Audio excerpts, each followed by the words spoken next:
सनातना।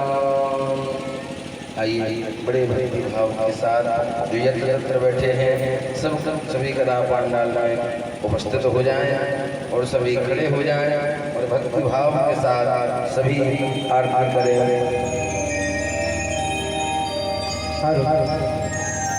मन सो जाता चक्षु सूर्यो अजायता श्रोत्राणस्य प्राणस्य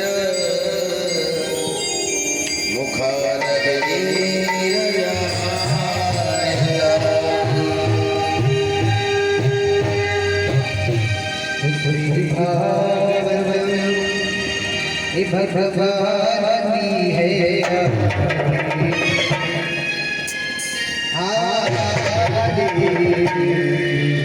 पापियों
श्री भागवत भगवान की जय।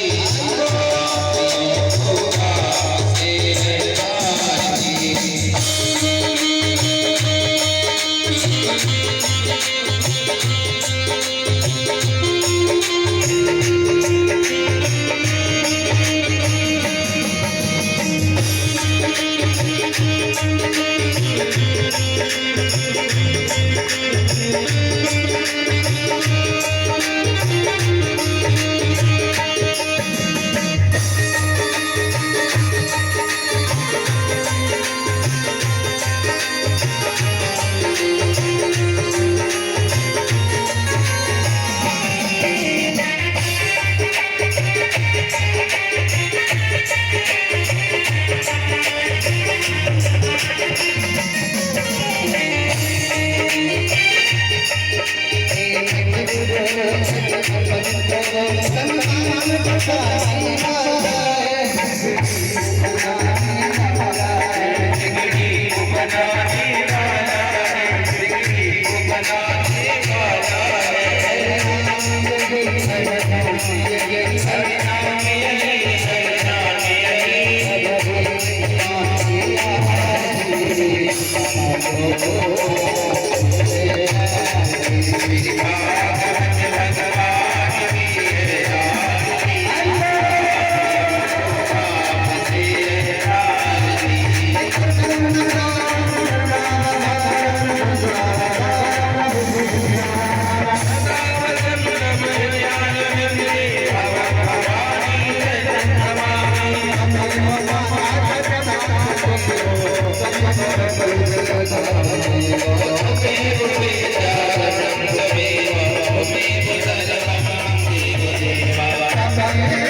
गले गले सीधी गरुड़म पुष्प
चरण कमल में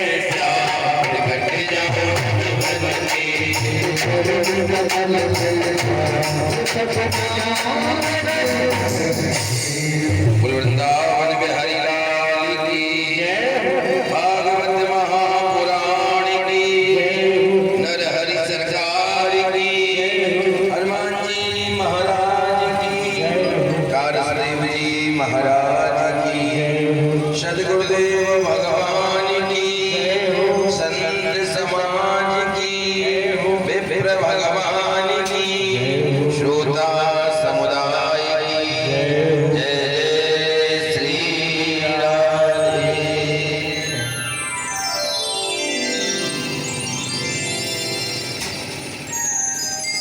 परम मंगल में परात्पर अकारण करुणा मृणालय भक्त वांछा फलतरो तड़ित विरंदित पीतांबरधारी भगवान बालकृष्ण लाल की वांगमय मंत्रमूर्ति श्रीमद् भागवत महापुराण, जिस महापुराण की परम पावन गाथा में हम और आप विगत 6 दिवसों से अवगाहन कर रहे हैं। आज इस श्रीमद् भागवत भागवती का विश्राम दिवस है। महेंद्र श्री मोहनदास जी महाराज के अपने पुत्रों की और बहन जी गया भोज के पावन उपलक्ष्य में आयोजित यह श्रीमद् भागवत भागीरथी, जिसमें हम और आप इस परम पावनी गंगा में अवगाहन कर रहे हैं। बड़ी सुंदर पावन बेला है, गोविंद की गाथा है, महाराज श्री का शासन है, मानो त्रिवेणी संगम ही यहाँ उपस्थित हो गया। वृंदावन से कथाई है, रामायण संप्रदाय से महाराज जी विराजमान है। राम और कृष्ण दो एक है, अंतर नहीं निवेश। इनके नैन गंभीर है, इनके चपल विशेष। बड़ी सुंदर भागवती राम गोवर्धनपुरा में विगत 6 दिवसों से रह रही है। मेरा तो जीवन का ये दूसरा सौभाग्य है कि 7 दिन महाराष्ट्र के शांति में पिछली बार भी गोवर्धन यज्ञ में भी 7 दिन महाराष्ट्र का सानिध्य रहा और आज फिर गोवर्धनपुर आए हैं तो पूरा 7 दिन महाराष्ट्र के शांति में गुजरा है। संत एक वृक्ष की भांति होते हैं और इनकी छत्र छाया में बैठ करके जो भी पौधे होते हैं अपने आप फलीभूत हो जाते हैं। महाराज जी संत हैं और संत का हृदय और महाराज भाव बड़ा सुंदर होता है। संत लटप सरता क्रम कर इस प्रकार सरता नदी का भी खाई नहीं होती, ऐसे महाराज संतों की भी खाई नहीं होती। बड़ी कृपा है आज महाराष्ट्र की माता श्री भी पधारी है। बड़ा सुंदर अवसर है क्योंकि माता श्री का दर्शन करना पिछली बार भी हुआ और खैराबाद आए थे तब भी गाँव में भी दर्शन हुआ। बड़ी सुंदर है। ऐसी माँ को तो महाराज भूल भूल प्रशंसा करने योग्य हैं जो माँ भगवत भक्त को जन्म देती है। गोस्वामी बाबा ऐसी माताओं को लिखते हैं।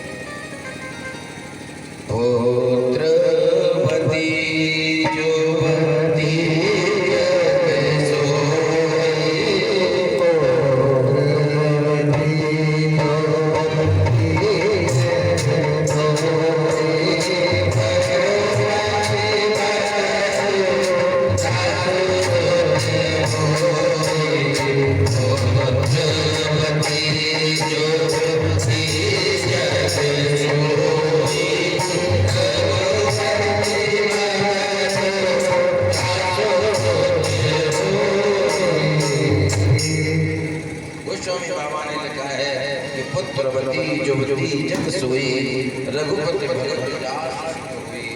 उस माँ की भूल भूल प्रशंसा की जाती है। महाराज देवता भी यक्ष भी किन्नर भी उस माँ की गर्भ की बड़ी प्रशंसा करते हैं जो भगवत भक्त को जन्म देती है।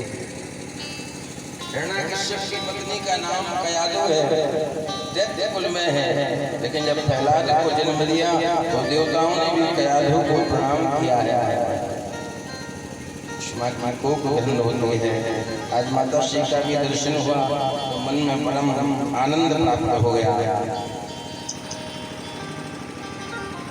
आज कथा का विश्राम दिवस है। कथा तो बहुत सारी है और चलेगी क्योंकि कथा कभी पूर्ण तो होती नहीं है। हरि अनंत हरि कथा अनंता कहें सुनहि बहुविध सब समझा।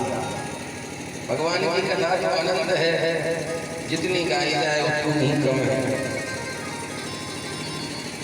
लेकिन यथामति यथाशक्ति जो गोविंद की कृपा होती है, गुरुदेव की कृपा होती है, उसी मति शक्ति से आप सबको भगवान की श्री हरि वाणी से भगवान की कथा का गुणगान गाते हैं।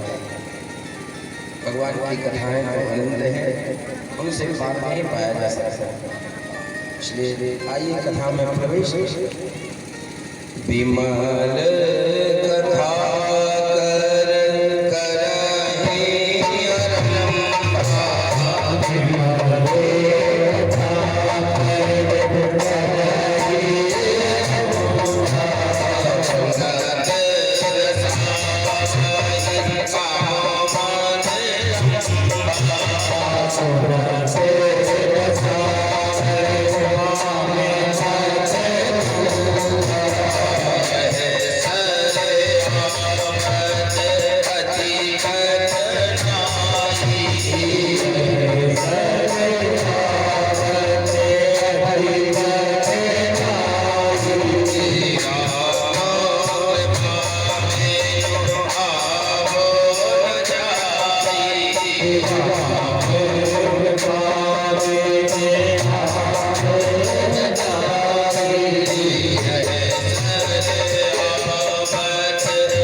से ही भगवान की कथा सुनने का अवसर प्राप्त होता है। जब गोविंद की कृपा होती है तभी जीव इस भागवत भागवती में अवगाहन करता है। कल की कथा में हमने श्रवण किया कि भगवान ने कंस का वध किया और भगवान शांतिवन ऋषि के आश्रम पर मैया ने पढ़ने भेजा। भगवान अंदर से तो पढ़ाई चलती है, लेकिन भगवान ने 62 दिन में ही पूरी शिक्षा गुरु ग्रह अल्पकाल विद्या सब अल्पकाल थोड़े ही समय में संपूर्ण ज्ञान करके लौट आए भगवान। उग्रसेन जी महाराज ने समाचार भेजा, बस पढ़ाई हो गई, भेज दो वापस, ज्यादा नहीं पढ़ाना। जब चलने लगे तो गुरुदेव शांतिवन के पास भगवान गए। बोले गुरुदेव अब हमारे नाना जी ने हमें बुलाया है, हमें जाना है, आप जो दक्षिणा चाहिए हो तो ले लो। शांतिवन जी ने कहा अब गोविंद अब दर्शन की चाहे, दक्षिणा की चाहे नहीं है। बोले क्यों? बोले अब कछु नाम चाहिए। अब क्या चाहिए? जब तुम्हारा सानिध्य तुम्हारे जैसा मेरा शिष्य बन जाए, तुम्हारे जैसा मेरा सहपाठी हो जाए, विद्यार्थी हो जाए, उससे बढ़कर के हमारे जीवन की स्वभावता क्या है? जिसका शिष्य, जिसका विद्यार्थी स्वयं त्रिलोकीनाथ हो, उसे और दुनिया में क्या चाहिए? महाराज शिष्य पहले की परंपरा में तो शिष्य गुरु की बात की कभी अवहेलना ही नहीं करते थे। आज प्रातःकालीन में महाराज श्री वार्तालाप हो रही थी तो मोहन जी के विषय पर चर्चा चल रही थी। बोले मोहन जी के पिताश्री के शिष्य थे अंडा में पालीवाल जी, उनकी पुत्र वधु और राजरानी, उनकी पढ़ाई में शिष्य थे। महर्षि मोहन जी के पिताजी उनको ही उन्हें सौंप दिया। तो महाराज जब उन्हें सौंपा तो बड़ी अच्छी तरीके से उन्होंने भाई भाई गुरु का पुत्र है तो हमारा भाई हुआ। महाराज भागवत संबंध और अभी तक हमने सुना, अभी तक वो संबंध का निर्वाह चला। पहले के गुरु शिष्य का ही सम्मान होता था और अब आज के विद्यार्थी ने स्कूल छोड़ा नहीं कि गुरु जी बगल से ही निकल जाए, कोई फर्क नहीं। अरे वो शिक्षा के गुरु की तो बात छोड़ दो, वास्तविकता के गुरु अगर मिल जाए तो आदमी मुख मोड़ लेता है, प्रणाम करना पड़ेगा, 2-4-10 रुपए दक्षिणा देनी पड़ेगी, मुख मोड़ लेता है। शांतिवन से कहा तो मना कर दिया। शांतिवन में कहा तुम्हारी गुरु माता को कुछ चाहिए हो तो ले लो। भगवान गुरु माता के पास गए, बोले माता जी हमारे नाना ने बुलावा भेजा है, अब हम जा रहे हैं, जो चाहिए हो सो मांग लो। महारानी शांतिवन की पत्नी उदास हो गई, रोने लगी। भगवान बोले क्या बात है, आप बताओ तो सही, आप जो मांगोगी इसको हम दे देंगे। शांतिवन की पत्नी ने कहा कि हमारे पुत्र मारे गए हैं, अगर गोविंद लौटा सको तो हमारा पुत्र ला करके लौटा। भगवान बोले बोले माता चिंता मत करो, हम अपना पुत्र ला करके देते हैं। भगवान ने शांतिवन के पुत्र को ला करके वापस किया और महाराज को दक्षिणा में प्रणाम करके भगवान चले आए। भगवान को महाराज कुंडल कुब्जा के घर भगवान गए तो कुब्जा की इच्छा को पूर्ण किया। अक्रूर के घर गए, भगवान ने अक्रूर की इच्छा को पूर्ण किया। सुखदेव जी महाराज वर्णन करते हैं कंस की 2 पत्नियां हैं, हस्ती और प्राप्ति। जब कंस का वध हो गया तो अपने पिता के घर चली गई। जरासंध को बड़ा क्रोध आया, मेरे दामाद को मार दिया और राजा बन गया, छोड़ूंगा नहीं। 17 बार मथुरा पर चढ़ाई की। भगवान 17 बार सेना को मार देते लेकिन जरासंध को छोड़ देते। तो दाऊ दादा ने कन्हैया से कहा लाला ये बता, सेना मार देता जरासंध को क्यों छोड़ देता? भगवान बोले दादा अगर जरासंध को भी मार देंगे तो पृथ्वी पर इतने अत्याचारी हैं। दादा बोले कन्हैया तुम्हें कैसे पता अत्याचारी है? भगवान बोले दादा हमारा जन्म होता ही तभी है कि जब जब होए धर्म की हानि, बाढ़ है असुर अधम अभिमानी, तब तब धर्म विविध शरीरा हरहि कृपाण सज्जन पीड़ा। मेरा जन्म ही तभी होता है। बोले अगर मैं इसे भी मार दूंगा तो मैं एक एक अपराधी को खोजने कहाँ जाऊंगा। अगर व्यक्ति जो दुष्ट होता है उसे दुष्ट की संगत मिलती है, शराबी को शराबी की मिलती है, ज्वारी को ज्वारी की मिलती है, और भगवत द्रोही को तो भगवत द्रोही मिलते हैं। बोलिए अपने आप ही इकट्ठे कर करके लाएगा, हम उन्हें मारते जाएंगे, हमें खोजने ही नहीं जाना पड़ेगा। प्रेम से बोलो राधे। आज की बात है, कल से कोई नहीं बोलवाएगा। अपने घर में चाहे किसी को कुछ भी बोलना, प्रेम से बोलो। आज तो राधे राधे बोल लो, एक बार जोर से बोलना पड़ेगा राधे। एक बार मुस्कुराते हुए बोलिए राधे। महाराज सत्र है जरासंध ने चढ़ाई कही, भगवान सत्र है परास्त किया जरासंध को। 18वीं बार जरासंध 100 ब्राह्मणों को अनुष्ठान पर बैठा करके आया। अनुष्ठान पर बैठा के आया, साथ में काले आने को लेकर के आया।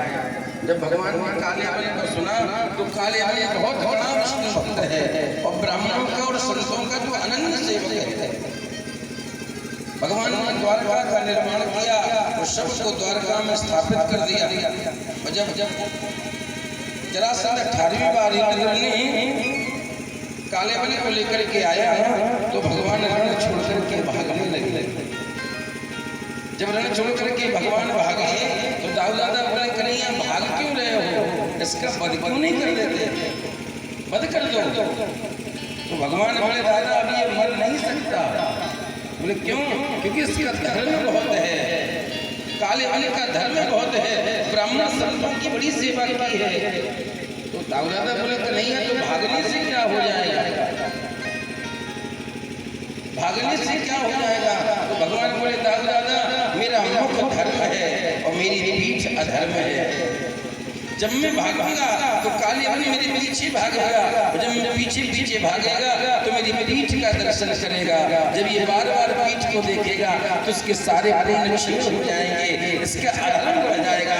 जब उसका अधर्म बढ़ जाएगा तो फिर मैं इसका वध करा दूंगा,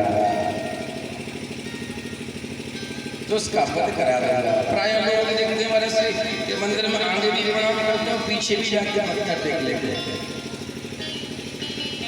प्रातस्मरणीय श्री डोंगरी जी महाराज ने अपने ग्रंथ में लिखा है, बोले जो आगे दर्शन करके पीछे दर्शन मत्था टेकते हैं उनके आगे दर्शन करने का जो पुण्य होता है पीछे जाने पर नष्ट हो जाता है। क्योंकि पीठ भगवान का धर्म है और महाराज भगवान का मुख धर्म है। धर्म का दर्शन करके धर्म का दर्शन करोगे तो तुम्हारे महाराज पुण्य क्षीण हो जाएंगे। भगवान भागे महाराज गुफा में प्रवेश किया, वहाँ मुचकुंद जी महाराज बहुत समय से सो रहे थे। भगवान ने अपना पीताम्बर उड़ा दिया, पीताम्बर उड़ाया। काले बन समझा कि भाग करके आकर ये द्वारका दी। कृष्ण यहाँ सो गया, क्रोध में आकर के मुचकुंद जी के ऊपर पाद का प्रहार किया। महाराज जैसे ही पाद का प्रहार किया तो मुचकुंद जी महाराज की निद्रा टूटी, और निद्रा टूटते ही महाराज मुचकुंद जी की दृष्टि काले बन पर पड़ी तो काले बन जल करके राख हो गया। बोल गोविंद भगवान की। काले बन को भगवान ने नष्ट कर दिया और भगवान द्वारका में गए और द्वारका में जाकर के द्वारकाधीश हो गए। बोल द्वारकाधीश भगवान की जय। सुखदेव जी महाराज वर्णन करते हैं कि राज्यासीन भीष्म को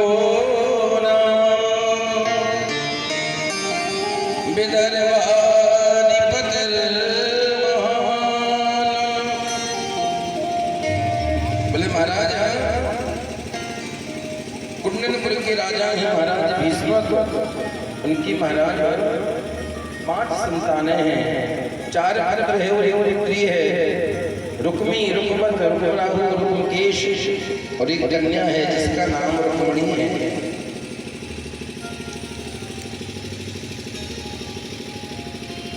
भीष्म के पुत्र रुक्मी ने अपनी बहन रुक्मणी का विवाह है शिशुपाल के साथ तय कर दिया।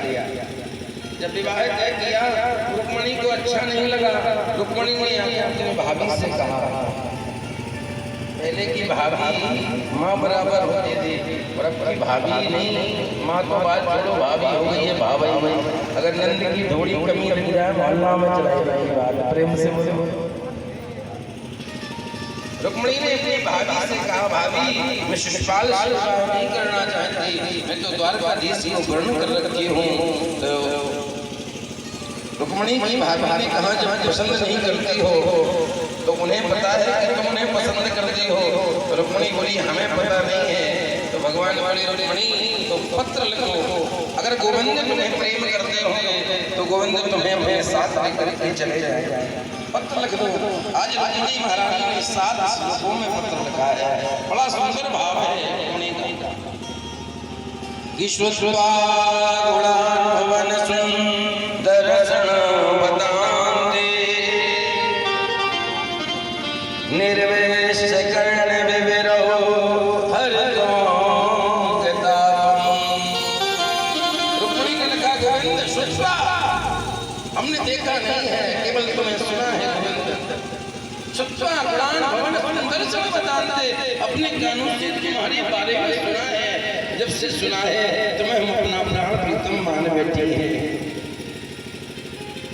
अब आप क्या कह रहे हो कि पता नहीं इस लड़की ने पत्र लिख दिया, ये देखने में पता नहीं कैसी है। तुम्हें वो भी बताती मैं देखने में सुंदर हूँ। कैसे? बोले, रूपम दृशाम दृश्यमदा मखिला लाभम, मैं देखने में भी ठीक हूँ। अब आप हम तो ये सोचती हैं कि आप सिंह हो, सिंह हो और शिशुपाल सियार है। अगर सिंह के भाग को कोई सियार ले जाए तो सिंह की महत्वता नहीं होती। 30 श्लोक में रुक्मिणी ने फिर लिखा। रुक्मिणी ने विचार किया, आप सोचोगे कितनी बड़ी रुक्मिणी की सेना है, मैं तुम्हें वहां से उठा करके कैसे लाऊंगा। तो रुक्मिणी ने लिखा, आपको प्लानिंग करने की जरूरत नहीं है, हम ऑलरेडी प्लानिंग कर चुके हैं। क्या? बोले, अंतः पुरातन चमी मन हेत बंधून त्वया उद्वहे तथमित्वा प्रभायाम। रुक्मिणी ने कहा, द्वारकाधीश हमारे यहाँ का नियम है, जो कुंवारी कन्या होती है विवाह से पहले कुल देवी का पूजन करने जाएगी है। और जब कुल देवी का पूजन करने जाएगी तो केवल वहाँ पर हम और हमारी सखियां ही होंगी, और वहाँ कोई पहरे बंदी नहीं होगी, न कोई सैनिक होगा, न रुक्मी भैया होंगे, कोई नहीं होगा। आप आना और हमें वहीं से लेकर के चले जाना। बड़े सुंदर रुक्मिणी ने 7 श्लोक लिखे और 7 श्लोकों में महाराज हमारे तो ब्रजदर्शनों का भाव है। इस 7 आकार के श्लोक ही 7 आकार की भक्ति है। जीव को परमात्मा सहज नहीं मिलता, जीव को परमात्मा सहज नहीं मिलता। परमात्मा जीव को तब प्राप्त होता है जब जीव 7 आकार की भक्ति कर लेता है। 9 प्रकार की भक्ति में परमात्मा 7 आकार की भक्ति जीव को स्वतंत्रता से दे रखी है, और 2 प्रकार की भक्ति परमात्मा ने अपने पास रखी है। 2 प्रकार की भक्ति गोविंद के पास है, एक तो महाराज चरण सेवा की भक्ति और दूसरी सत्य भक्ति, ये भगवान के पास है। श्रवण कोई भी कर सकता है, श्रवण भक्ति तो कर रहे हैं आप बैठकर, कथा सुन रहे हैं, श्रवण भक्ति है। और दूसरी भक्ति है कीर्तन। जब आप भजन होता है, हाथ उठाकर ताली बजाते हैं और मुख से गाते हैं, कीर्तन भक्ति है। और जब कोई आपके पास ना हो, आप एकांत में हो और जब आप इस कथा का श्रवण करते हैं तो तीसरी भक्ति पुष्ट हो जाती है। श्रवणम कीर्तनम विष्णु स्मरणम पाद सेवनम। जब 3 प्रकार की भक्ति पुष्ट हो जाती है तो सबसे कृष्ण भक्ति है पाद सेवन भक्ति। पाद सेवन भक्ति गोविंद बड़ी मुश्किल से देते हैं और तभी प्राप्त होती है जब गोविंद की कृपा हो जाए। समझो, अगर चरण सेवा की भक्ति मिल गई तो मानो कि तुम्हारी ये तीनों भक्तियां पुष्ट हो गई। श्रवण कीर्तन और स्मरण, तीनों भक्तियों में हमें पूर्ण हो चुके हो। अगर चौक हो जाए सदैव रहते हैं। और जब विश्वामित्र के साथ राम जी गए राम जी विश्राम कर रहे थे, लक्ष्मण चरण दबा रहे थे, चरण दबा रहे थे, तो दबाते दबाते लक्ष्मण रो पड़े। लक्ष्मण जब रो पड़े तो आंखों से आंसू निकले, राम जी की निद्रा टूट गई। राम जी ने देखा, लक्ष्मण क्या बात है, क्यों रो रहे हो, क्यों रो रहे हो? लक्ष्मण बोले, भैया जिन चरणों की सेवा वर्षों से करते चले आ रहे हैं, कल आप जब धनुष को तोड़ दोगे और भाभी गले में माता जानकी माला डाल देंगी तो मेरी चरणों की सेवा छूट जाएगी। संसार के लिए नहीं रो रहा हूँ, मैं तो आपका चरण सेवा की भक्ति के लिए रो रहा हूँ। भगवान बोले, चिंता मत करो लक्ष्मण, जब तुम्हारी भाभी विवाह करके अयोध्या जाए, जब होली का पर्व आए तो रंग डालना, और रंग डालने के बाद भाभी कहती है देवर से, जब देवर पहली बार रंग डालता है, मांग लो जो चाहिए सो दे देंगे। जब जानकी तुमसे कहे कि लक्ष्मण मांग लो तो मेरी चरणों की सेवा मांग लेना, तुम्हें प्राप्त हो जाएगी। लक्ष्मण रोना बंद कर दो, रोना बंद कर दो। लक्ष्मण प्रसन्न हो गए, महाराज जब प्रसन्न हो गए और होली का पर्व आया, लक्ष्मण जी ने सबसे पहले रंग डाल दिया। रंग डाला तो माता जानकी ने कहा मांग लो, मांग लो। तो लक्ष्मण बोले, भाभी देना ही चाहती हो तो प्रभु श्री राम के चरणों की सेवा दे दो, और हमें बस चाहिए। जैसे लक्ष्मण जी ने मांगा, जानकी बेहोश हो गई, होश ही नहीं आया। माता कौशल्या ने पूरे वेद हकीम बुला लिए, लेकिन होश नहीं आया। जब होश नहीं आया तो महाराज बड़े दुखी हो गए, राम जी के पास गए, बोले भैया बड़ा विडंबना हो गई है, जब से भाभी से चरण सेवा मांगी है तब से भाभी तो बेहोश हो गई है, नेत्र ही नहीं खोलती। राम जी बोले, लक्ष्मण जब किसी से तुम प्राण निकाल लोगे तो क्या वो चेतना में आएगा? लक्ष्मण बोले, मैं समझा नहीं। बोले, जानकी की प्राण तो मेरे चरण कमल है, जब तुम चरण कमल ही मांग लोगे तो जानकी को तो बेसुध होना ही पड़ेगा। राम जी से लक्ष्मण जी बोले, भैया तो भाभी को चेतना कैसे आएगी? राम जी बोले, लक्ष्मण जाओ भाभी के कान में कह देना, भाभी दोनों जन की सेवा नहीं चाहिए, एक जन की सेवा आप रख लो और एक जन की सेवा हमें दे दो। जैसे लक्ष्मण ने कहा, महाराज माता जानकी को होश आ गया, होश आया। गोस्वामी जी महाराज ने राम रक्षा स्तोत्र में लिखा है कि दक्षिणे लक्ष्मणो यस्य वामे च जनकात्मजा।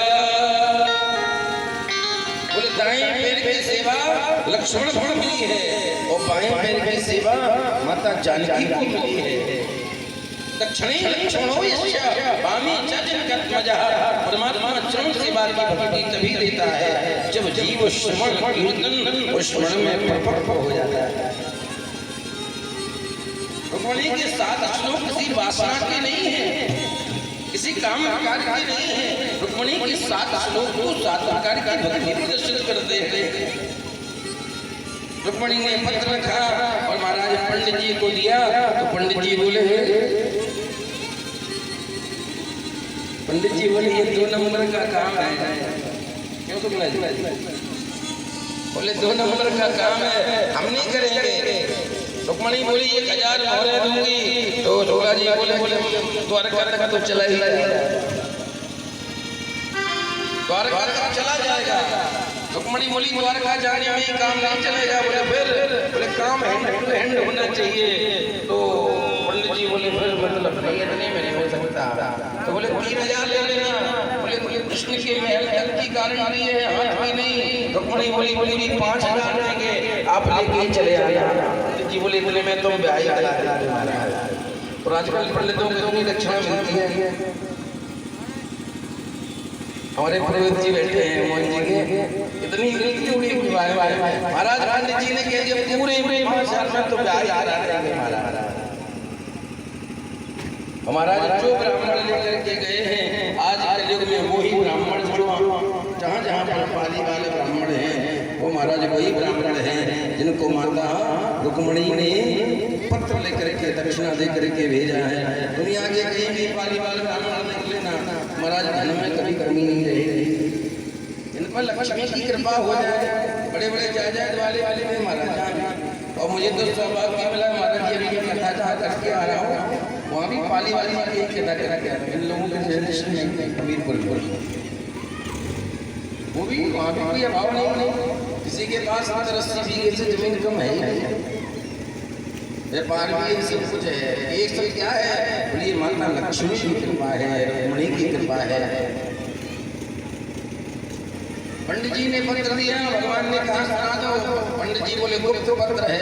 भगवान बोले आगे गुप्त काम किया ही नहीं है, बोल दो। पंडित जी ने पत्र पढ़ के सुनाया, जाने लगे। भगवान बोले ठहरो, कहाँ जा रहे हो? बोले हमारा काम हो गया, तब तुम्हारी जो इच्छा हो तो करना। भगवान बोले जैसे तैसे तो नंबर लगा है, चलो पंडित जी हम साथ साथ चल रहे हैं। भगवान जैसे पंडित जी के साथ निकले, द्वार बाहर दाऊ दादा मिल गए। दाऊ दादा बोले कन्हैया कहाँ जा रहे हो?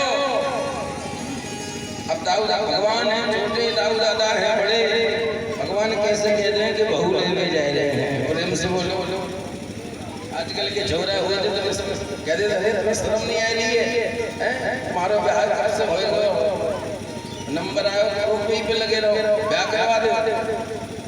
लेकिन भगवान बोले दादा वहीं जा रहे हैं, वहीं जा रहे, जा कहाँ रहे हैं? बोले दादा वहीं जा रहे हैं। भगवान ने जब नहीं बताया, दाऊ दादा अंदर गए और उद्धव हो गए।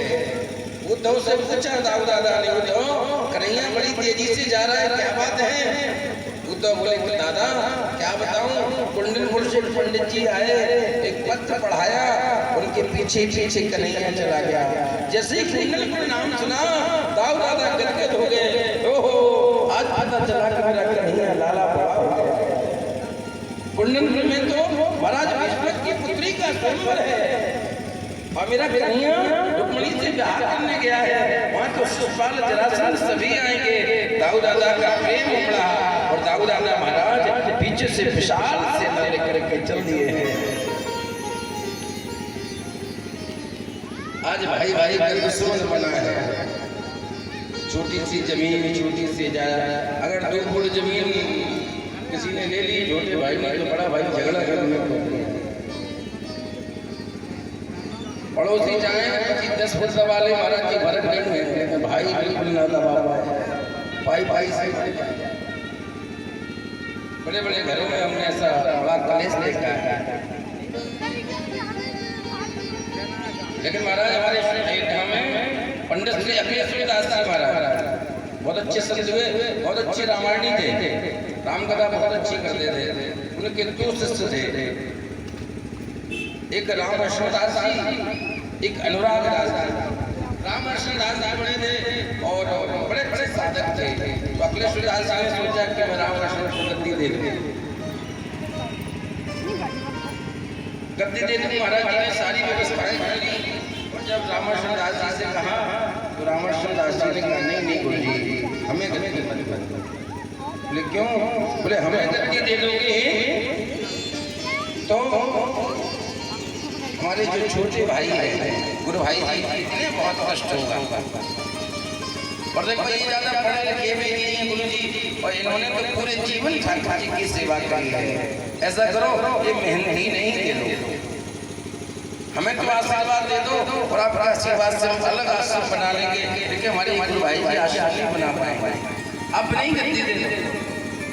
महाराज रामकृष्ण दास जी ने अपने छोटे गुरु भाई जी को गद्दी दिला दी। और महाराज अपने भजन के बल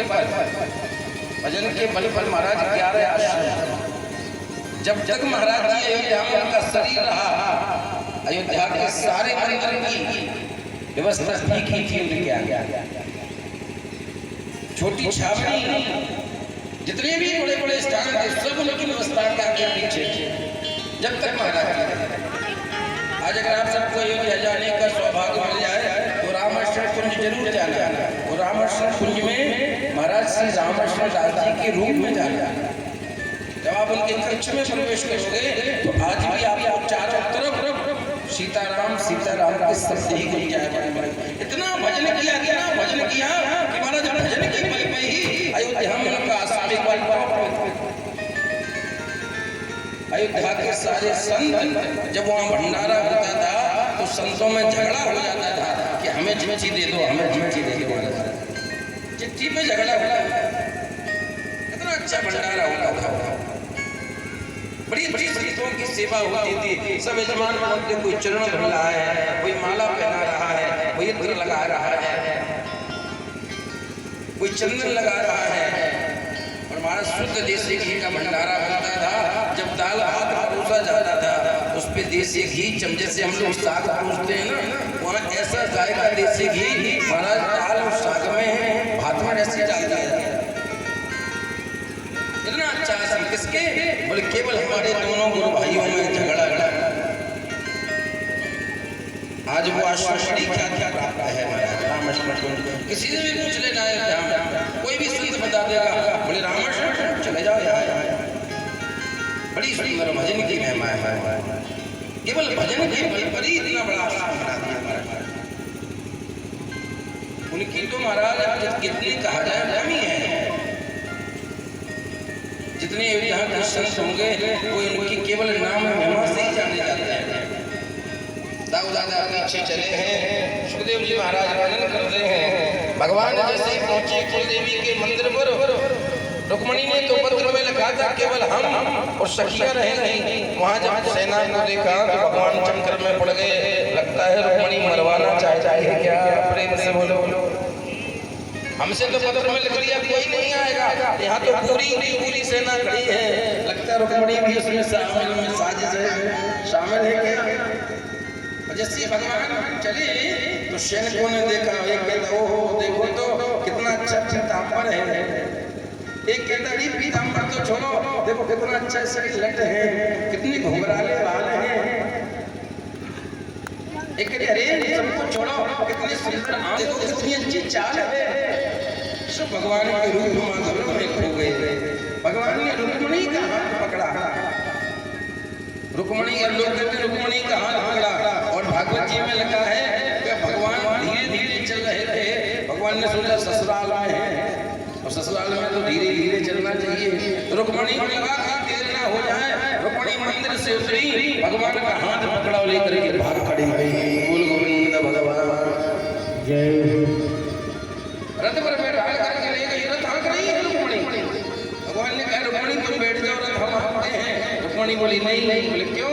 बोले दुनिया अगर आप रथ हाँकोगे दुनिया देखेगी तो कहेगी द्वारकाधीश रुक्मणी को भगा कर ले जा रहे हैं, और मैं रथ हाँकूंगी तो लोग कहेंगे रुक्मणी कृष्ण को भगा कर ले जा रही है। मैं नहीं चाहता कि आपकी बदनामी हो जाए।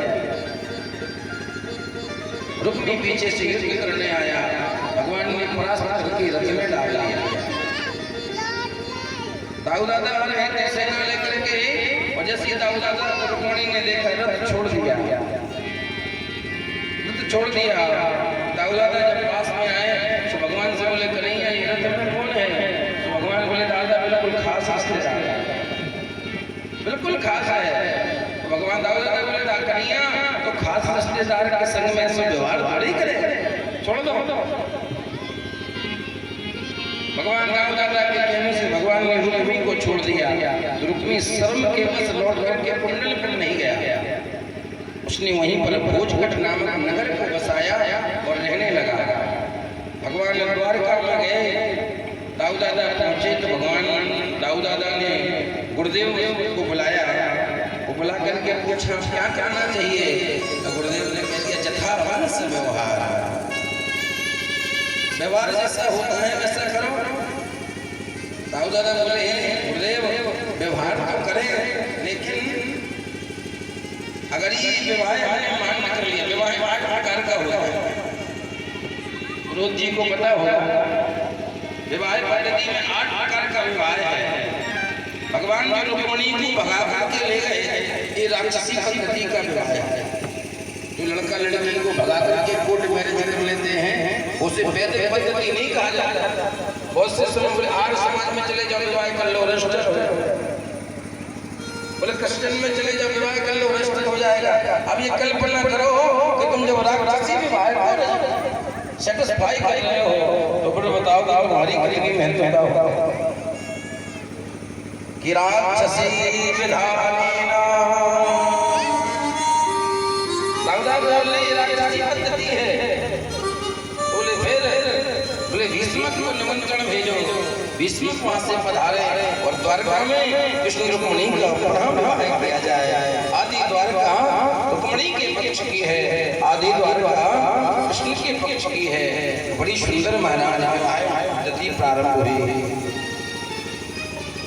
जब विवाह प्रारंभ हुआ महाराज तो बड़े सुंदर सुंदर जो आदि द्वारका कृष्ण के पक्ष की जीवनान करने बैठी तो महाराज रुक्मिणी के पक्ष की स्त्रियां गाली गा रही हैं। क्या गा रही हैं? ये गालियां गालियां नंद नंदन को गालियां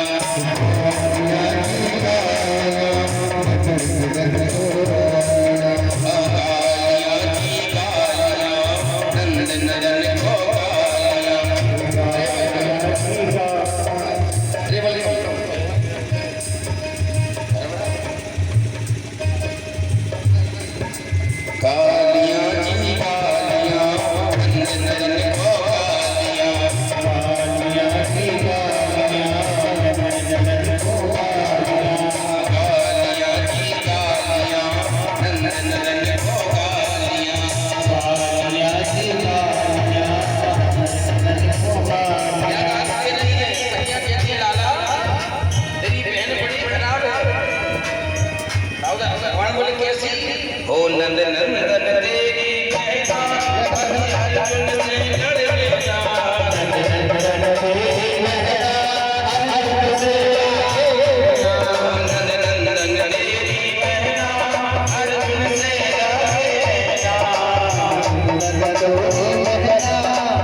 जिसके 5 पति हैं, इसलिए तो स्त्रियां कह रही हैं नंद नंदन तेरी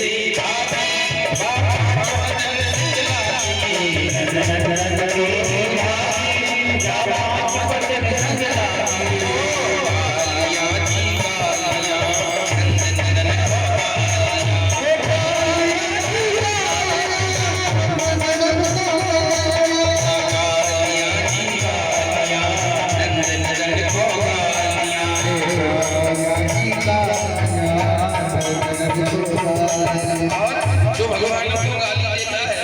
अच्छा आप किसी को गाली दोगे तो बदले में वो क्या देगा? जब गाली दोगे किसी को तो वो क्या करेगा? वो तो तुम्हें गाली देगा या मारेगा। लेकिन नहीं, जो भगवान को विवाह में गाली देता है भगवान उसे क्या देते हैं? उसे 4 पुरस्कार दे देते हैं। कैसे? नंद नंदन गाली देवे तो 4 बदले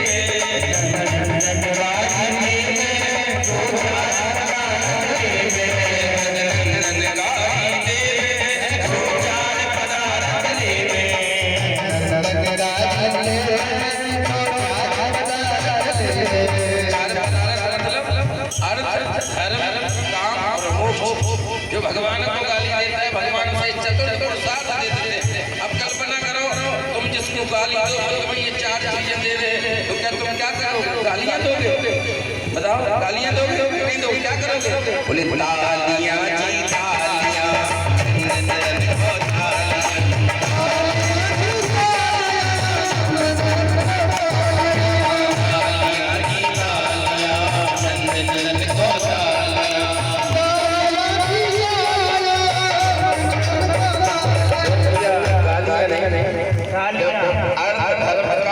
मिल जाए तो फिर गाली नहीं, फिर तो ताली।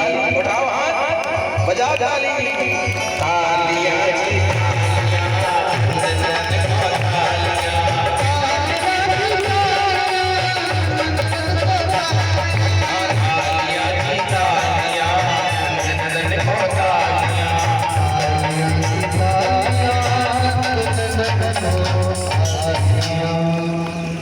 भगवान का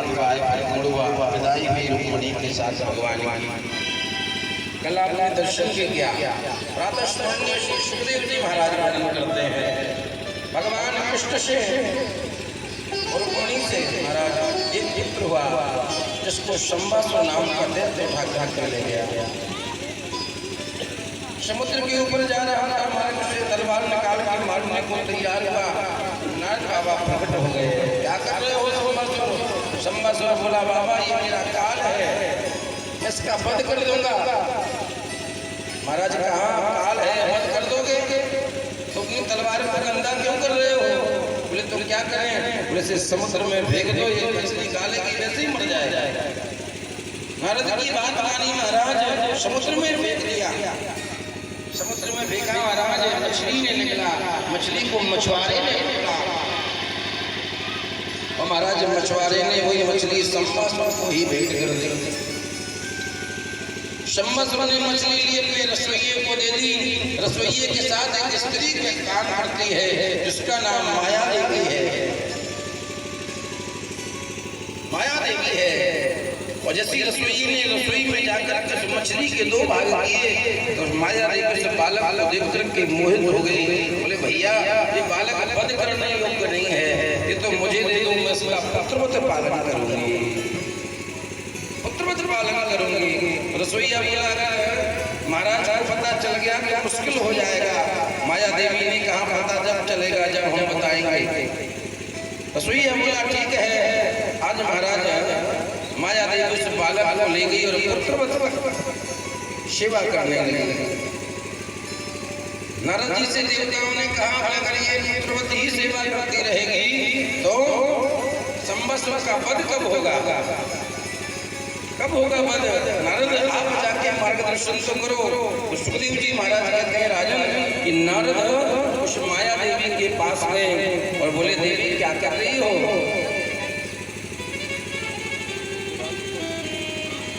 तो बोली, महाराज अपने पुत्र का पालन कर रही हूँ, श्रृंगार कर रही हूँ। तो नारद जी बोले, ये पुत्र नहीं है तुम्हारा? पुत्र नहीं है? बोले फिर? ये तो तुम्हारा पति है। पति है? ये कैसे हो सकता है? तो नारद जी ने कहा, तुम माया देवी नहीं हो। बोले फिर? बोले तुम्हारा नाम रति है और ये तुम्हारा पति कामदेव है। बोली कैसे? तो श्री सुखदेव जी महाराज कहते हैं, राजन नारद ने कहा, देवी तुम्हें याद है जब त्रिपुरासुर का उत्पात बढ़ा, भगवान शंकर समाधि में थे तो तुम्हें और कामदेव को भगवान शंकर की समाधि तोड़ने के लिए भेजा गया।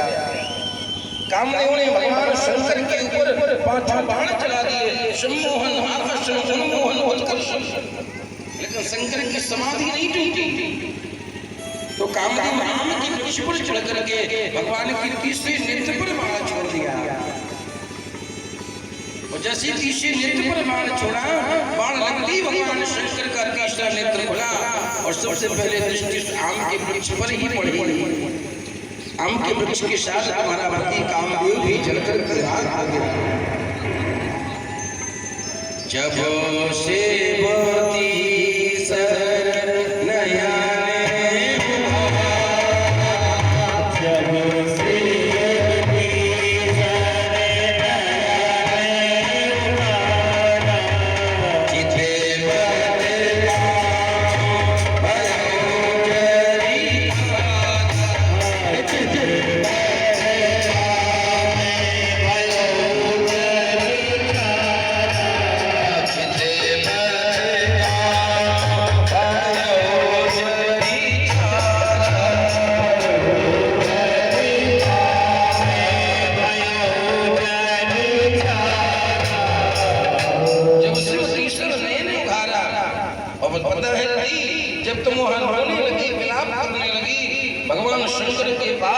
भगवान शंकर ने तुम्हें वरदान दे दिया, जाओ रति, तुम्हारा ये पति भगवान विष्णु द्वारकाधीश का पहला पुत्र ही तुम्हारा पति होगा।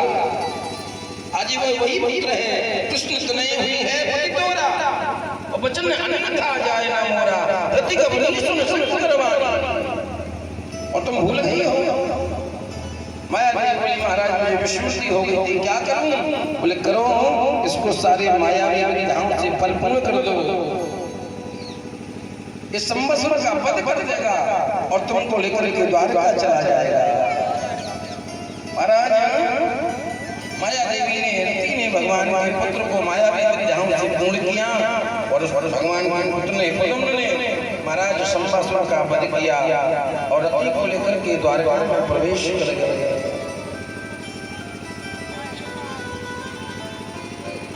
द्वारका में भगवान ने बहुत सुंदर उत्सव मनाया। सुखदेव जी महाराज वर्णन करते हैं, कहते हैं राजा पूछा परीक्षित जी महाराज ने सुना भगवान के 16,108 विवाह हुए हैं, अभी तो हमने एक ही कथा को सुना है। तो सुखदेव जी महाराज कहते हैं राजा भगवान का दूसरा विवाह है जामवंत की पुत्री जामवती से हुआ। भगवान का तीसरा विवाह है सत्यभामा के साथ हुआ, जिसमें भगवान को चोरी का कलंक लगा। तो परीक्षित ने पूछा भगवान को चोरी का कलंक कैसे? तो सुखदेव जी महाराज कहते हैं राजन एक सत्राजित नाम का राजा था जो शूर का मित्र था। शूर से प्रसन्न होकर के उसे कैसी मणि दी, इस मणि को महाराज ने 2 क्विंटल सोना रोज देते थे। यशवंतक नाम की मणि दी जो 2.25 क्विंटल सोना नित्य देती थी। एक दिन सत्राजित भगवान की सभा में गया तो मंत्रियों ने कहा सत्राजित बड़े सूर्य की तरह चमक रहे हो, क्या बात है? तो सत्राजित बोला मेरा भाव नहीं है, ये मेरे मित्र शूर ने मुझे ये मणि दी है जिससे 2.25 क्विंटल सोना नृत्य देती है। भगवान ने कहा मंत्रियों ने कहा सत्राजित ये मणि को राजकोष में जमा करा दो, राजकोष में जमा करा दो। सत्राजित बोला नहीं मैं नहीं करा सकता। बोले क्यों? बोले ये मेरे मित्र की पहचान है। और क्रोध में आकर के उठ करके चला गया। भगवान को हर सरस चला गया, कोई बात नहीं। जब घर पहुंचा मणि को उतार करके एक दिन रख दिया। उसका छोटा भाई है प्रसेन है ना, उसने मणि को पहना और जंगल में चला गया। जंगल में गया तो सिंह ने मणि को देखा, प्रसेन को मार दिया, मणि ले ली और सिंह को महाराज रीछ राजा ने मारकर के मणि को चुरा छीन लिया। बहुत दिन हो गए जब प्रसेन जंगल से लौटा ही नहीं तो सत्राजित ने अपनी पत्नी से कहा, पत्नी से बोला कि मुझे लगता है कि कृष्ण ने मेरे भाई को मार दिया। महाराज देखो बड़ी विडंबना है, अगर पत्नी को स्त्री को अपने पास बुलाओ तो धीरे से कहो देवी किसी से कहना नहीं, किसी से कहना नहीं। बहुत बहुत बात मैं बता रहे हैं, किसी से कहना नहीं। उस समय तो वो पत्नी करे आप ऐसी बात ये घर की बात है, किसी से थोड़ी कहना है। पति बता के गया नहीं कि पड़ोसन के घर में रहे तो बहुत ही खास, बहुत ही खास। हमारे पति अभी अभी बता के रखे तुम काऊ से कही हो, अरे बहन तो उससे बढ़िया खास कौन हो? काऊ से ना कैसे पड़ोसन के घर से घर ना पाई, पड़ोसन पर लग के घर। अरे बहन कोई बहुत खास। महाराज करने जब पूरी द्वारका में खबर फैल गई कि कृष्ण ने प्रसेन को मार मार के मणि को चुरा लिया। जैसे ही महाराज सुना दाऊ दादा बड़े प्रसन्नित हो गए। दाऊ दादा भगवान के पास आए, बोले कन्हैया तुमने प्रसेन को मार दिया। भगवान बोले दाऊ दादा इस तुच्छ मणि के लिए मैं किसी को क्यों मारूंगा? दाऊ दादा बोले पूरी द्वारका कह रही है कि कृष्ण ने प्रसेन को मार मार के मणि को चुरा लिया। भगवान बोले चिंता मत करो दादा, मैं पता लगा के आता हूँ। सुखदेव जी महाराज कहते हैं भगवान जंगल में गए तो देखा कि जंगल में प्रसेन मरा रहा है। प्रसेन के बाद सिंह के पद चिन्ह देखे, सिंह के पद चिन्ह के सहारे भगवान गए तो आगे देखा कि सिंह भी मरा पड़ा है। उसके बाद रीछ के पद चिन्ह देखे, भगवान रीछ के पद चिन्हों के सहारे गए तो एक गुफा में प्रवेश किया। उस गुफा में महाराज मणि से रीछ राजा की कन्या खेल रही थी। भगवान को देखा तो बड़ी जोर से चिल्लाई, बड़ी जोर से चिल्लाई। तो महाराज जामवती ऋचराज की पुत्री के पिता दौड़ करके आए हैं। क्या बात है, क्यों रो रही हो, क्यों चिल्ला रही हो? उस कन्या ने भगवान की तरफ इशारा किया, बाबा ये देखो कौन आया है। ऋचराज ने पूछा कौन हो? भगवान बोले, ऋचराज मुझे आपके बेटे के हाथ में जो मणि है इसके लिए मुझे चोरी का कलंक लगा है, मैं ये मणि लेने आया हूँ। ऋचराज बोले, नहीं ये मणि प्राप्त नहीं हो सकती। बोले क्यों? क्योंकि इसमें मणि सकता। भगवान बोले, ऋचराज मणि को तो मैं लेके जाऊंगा ही जाऊंगा, बिना मणि के मेरा कोई काम नहीं बनेगा। महाराज ऋचराज का भगवान का 27 दिनों तक ये हुआ। तो सुखदेव जी से परीक्षित ने प्रश्न कर दिया, महाराज जी कौन से ऋचराज हैं जो भगवान से 27 दिन लड़ते जा रहे हैं? तो सुखदेव जी महाराज बोले, राजन ये ऋचराज कोई सहज नहीं है, ये त्रेता के श्री जामवंत जी महाराज हैं। जामवंत जी हैं।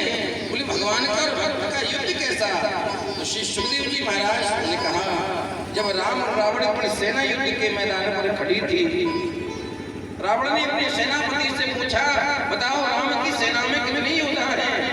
तो सेनापति बोला, महाराज नल है, नील है, द्रुपद है, हनुमान है, सुग्रीव है, अंगद है, विभीषण है, राम है, लक्ष्मण है, और इन सबसे बलवान तो जामवंत है। जैसे जामवंत का नाम लिया तो महाराज रावण बोला, नहीं जामवंत को मत गिनो। बोले क्यों?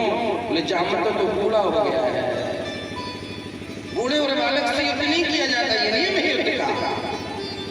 कि जामवंत मंत्री अति बूढ़ा,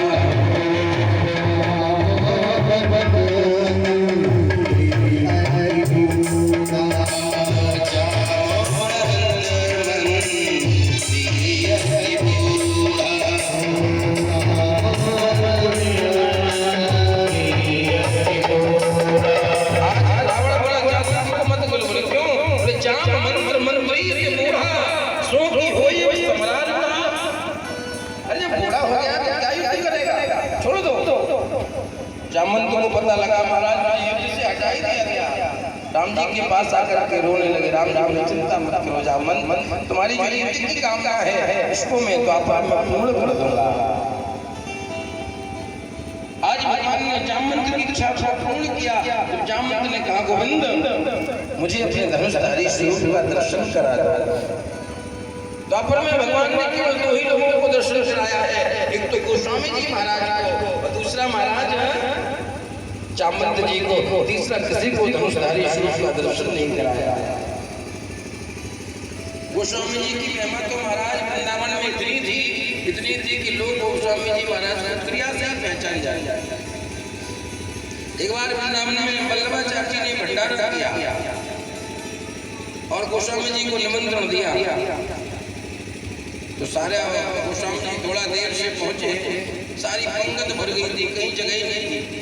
और साधुओं का नियम होता है, आप लोगों के यहाँ चाहे 2 बार खा लो, चाहे 3 बार खा लो, चाहे 10 पंगत लगा लो, और साधुओं के यहाँ तो एक ही पंगत होती है। अगर वो पंगत चूक गए तो फिर भोजन नहीं मिलता। संतों में कहावत है, बोले दाल से चूको बांदर और 5 से चूको बाबा, तो फिर कहूँ दोबारा हिल ही नहीं लगे। प्रेम से बोलो। अगर बंदर एक डाल के पकड़ से चूक जाए तो नीचे ही गिरता है, और महात्मा महाराज अगर पंगत चूक गई तो फिर भोजन देनी नसीब नहीं होगा। क्या महात्माओं की स्त्रियां थोड़ी बैठी हैं, बोले जब आओ तो खाते जाओ। गोस्वामी जी गए, महाराज विलंब हो गया, पूरी पंगत भर गई, महाराज भोजन चलने लगा। गोस्वामी जब पहुंचे तो बगल में तस्मै खीर प्रसाद परोसा जा रहा था। गोस्वामी जी जहाँ जहाँ चप्पल पड़े थे वहीं बैठ गए। खीर परोसने वाला आया, बोलता है तस्मै ले लो, तस्मै प्रसाद, तस्मै प्रसाद। साधु साहिब खीर को तस्मै बोलते, तस्मै प्रसाद ले लो। गोस्वामी जी का न पत्तल था, न पड़ई थी, न दोनों था, बोले कुछ नहीं था। बोले बाबा तुम कहाँ ऐसे बैठे हो? बाबा पत्तल दोनों कुछ भी नहीं है, ये तस्मै प्रसाद है। तो महाराज वल्लभा चाचा का जूता पड़ा था, गोस्वामी जी ने उठाया, बोले इसमें तस्मै प्रसाद है। और जैसे जूते में तस्मै ली, और जब खाली तस्मै पहनने वाला लौट के गया, वल्लभाचार्य जी ने पूछा, बोले सब कोई आ गए, बोले गोस्वामी जी अभी तक भंडारे में नहीं आए। तो तस्मै फेरने वाला बोला, बाबा बोले एक महात्मा बाहर है, वो बैठा था, उसके पास ना पत्थर थी ना पड़ी थी, मैं तस्मै को उसने गया, उसने आपके जूते में ही तस्मै लेकर के पान निकल दिया। वल्लभाचार्य जी दौड़ पड़े, वो महात्मा कोई और नहीं होगा, वो संत गोस्वामी तुलसीदास जी होंगे जो हमारे भंडारे में भोजन करने पधारे। संत जितना सरल होता है महाराज, उतनी उसकी पूजा होती है। भगवान जब गोस्वामी जी बिहारी जी के धनुषधारी बंसी लेकर खड़े गोविंद, गोस्वामी जी बोले हमें प्रणाम नहीं करना, हम नहीं करेंगे प्रणाम। बोले क्यों? बोले हमारे इष्ट तो राम जी और अपने इष्ट के अलावा मैं किसी को प्रणाम नहीं करता। बोले कित मुरली कित चंद्रिका कित गोपिन के साथ अपनी जिनके कारण श्री कृष्ण बने रघुनाथ। बोले हमारे इष्ट राग चला रहे हैं, मैं अगर दर्शन करूंगा तो राग ही करूंगा, इस बंसी की जरूरत नहीं है, मुझे तो धनुष की जरूरत है। गोविंद ने बंसी को दूर किया और धनुषधारी स्वरूप का दर्शन कराया है। आज भगवान ने महाराज जामवंत को दर्शन कराया है। जामवंत को दर्शन हुआ तो जामवंत जी महाराज ने अपनी बेटी जामवती को भी भगवान को सौंप दिया। बोले गोविंद अब हमें इसकी जरूरत नहीं है, अब तो केवल भजन करने की जरूरत है, आप इस बेटी को ले जाओ, जो जिम्मेदारी हमसे नहीं उठ रही है। भगवान ने प्राण ग्रहण किया और भगवान लेकर के आए। तो महाराज दुनिया की कोई भी स्त्री सब कुछ बंटवारा सहन कर सकती है, लेकिन पति का बंटवारा कोई सहन नहीं कर सकती। महाराज भगवान आए, रुक्मणी के कक्ष में जामवती को खड़ा कर दिया और बोले रुक्मणी के पास जाकर के बोले, रुक्मणी तुम्हारे लिए आज इतनी सुंदर लाए हैं कि दुनिया की व्यवस्था फीकी पड़ रही है। महाराज दुनिया बड़ाई करे स्त्री को फर्क नहीं पड़ता, पति बड़ाई करे तो महाराज आग लग जाती है। रुक्मणी बोली कि ऐसा ना हो हमसे ज्यादा सुंदर हो और ये हमें छोड़ करके उसी के पास चले जाए, तो कम से कम हम लेवल तो बना रखे। प्रेम से बोलो लेवल तो बना दे। रुक्मणी ने हाथ जल लिया, श्राप दे दिया, श्राप देती हूँ जो इतनी सुंदर है वो मेरे जमान सुंदर हो जाए। रुक्मणी का श्राप महारानी जामवती को वरदान हो गया। जामवती महाराज भगवान रुक्मणी की तरह सुंदर हो गई। प्रातःश्वनी सुखदेव जी महाराज वर्णन करते हैं कि भगवान ने वो मणि ली और सत्राजित को जब वापस की तो सत्राजित गिलाने के कारण अपनी बेटी सत्यभामा का विवाह भी भगवान के साथ कर दिया और दहेज में मणि दे दी। भगवान के जितने विवाह हुए दहेज किसी में नहीं मिला, केवल सत्यभामा में ही मिला। तो सबसे ज्यादा एटीट्यूड सत्यभामा में ही था, प्रेम से सबसे ज्यादा अभिमान सत्यभामा का था कि बोले हम इतना धन लेकर के आएंगे तो सब ऐसे चली आएंगे। चौथा विवाह भगवान का कालिंदी यमुना के साथ हुआ। तीसरा विवाह भगवान का मित्रवृंदा के साथ हुआ। बिंदु अरविंद नाम की दोनों भाई परम लाडली बहन भगवान को अपना प्राण प्रीतम मान बैठी थी, तो दोनों भाइयों ने साहस प्रसन्नता से भगवान के साथ पान ग्रहण करा। छठवां विवाह भगवान का नांग जी के साथ हुआ। भगवान के 7 पुकार बैलों को एक साथ लाता, तो महाराज नांग जी के नाम के राजा ने अपनी पुत्री नांग जी का विवाह भगवान से कर दिया। सातवां विवाह भगवान का लक्ष्मण के साथ हुआ। 8वां विवाह भगवान का भद्रा के साथ हुआ। ये भगवान की अष्टपट रानियां हैं। परीक्षित बोले महाराज हमने सुना है 16,001 है। सुखदेव जी महाराज कहते राजन एक भौमासुर नाम का दैत्य है, इसने संकल्प कर रखा है 1 लाख कन्याओं के साथ विवाह करेगा। उसने अपने कैद में 16,100 कन्याओं को बंद कर रखा है। उन कन्याओं का पत्र जब द्वारकाधीश विष्णु के पास आया तो भगवान द्वारकाधीश सत्यभामा को लेकर के गए। भौमासुर की नगरी प्रयाग में और जैसे गए कि महाराज 5 जन शंख बजाया तो भौमासुर भगवान से युद्ध करने चला आया। युद्ध करने आया, भगवान से युद्ध करने लगा और ऐसा युद्ध किया कि महाराज भगवान को बाणों से ढक दिया। जब बाणों से ढका तो सत्यभामा कहने लगी, द्वारकाधीश क्या तुम्हारी वीरता कायरता में बदल गई है? वीरता कायरता में बदल गई है। ये तुच्छ भामासुर में बाणों से ढक रहा है, इसका वध क्यों नहीं कर देते? जैसे सत्यभामा ने कहा, भगवान ने तुरंत सुदर्शन चक्र को आवाहन करके भामासुर का धड़ से सर को अलग कर दिया। तो महाराज परीक्षित ने प्रश्न कर दिया, महाराज भगवान ने सत्यभामा के कहने पर क्यों भामासुर का वध किया? भगवान चाहते तो पहले ही वध कर देते। तो सुखदेव जी महाराज कहते हैं, एक बात बताओ राजन, अगर माँ के सामने किसी के बेटे को मार दिया जाए तो क्या वो माँ उस व्यक्ति से प्रेम करेगी जो उसके बालक को मारेगा? परीक्षित बोले नहीं करेगी। मैं समझा नहीं। तो श्री सुखदेव जी महाराज बोले, राजा जो सत्यभामा है ये पृथ्वी है, ये भामासुर इस पृथ्वी का पुत्र है।